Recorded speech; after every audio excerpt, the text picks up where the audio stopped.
हर साल माघ माह के शुक्ल पक्ष की पंचमी को बसंत पंचमी का त्योहार मनाया जाता है। इस दिन संगीत और कला की देवी मां सरस्वती की पूजा करने का विधान है। इस दिन पूरे विधि विधान से मां सरस्वती की पूजा आराधना की जाती है। बसंत के आगमन का प्रतीक बसंत पंचमी का ये पर्व इस साल 14 फरवरी को मनाया जाएगा। वहीं चलिए आपको इस वीडियो में बताते हैं वसंत पंचमी की पूजा सामग्री क्या है और घर पर कैसे करें वसंत पंचमी की पूजा।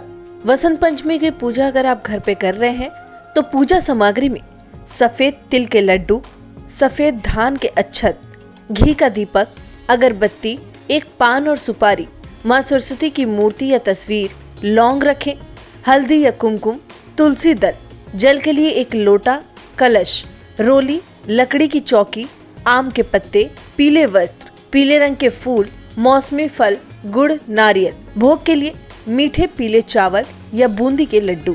इन चीजों को अपने पूजा सामग्री में जरूर शामिल करें। वहीं चलिए पंडित जी से जानते हैं कि घर पर कैसे करें वसंत पंचमी की पूजा।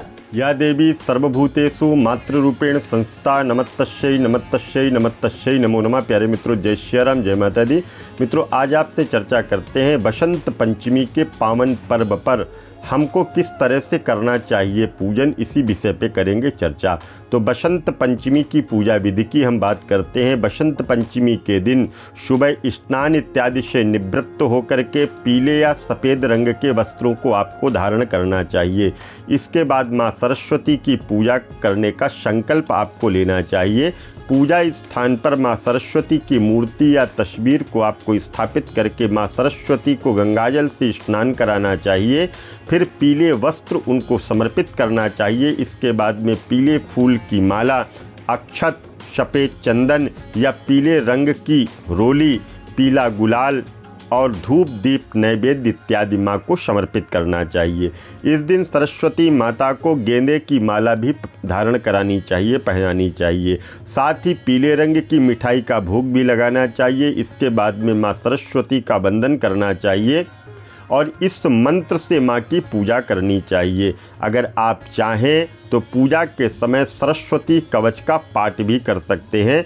आखिर में हवन कुंड बना करके हवन सामग्री को तैयार करके आपको ओम श्री सरस्वत्यै नमः इस मंत्र से आपको 108 बार आहुति देनी चाहिए और अंत में खड़े होकर के माँ की आरती करनी चाहिए और फिर माँ को पुष्प लेकर के प्रणाम करना चाहिए।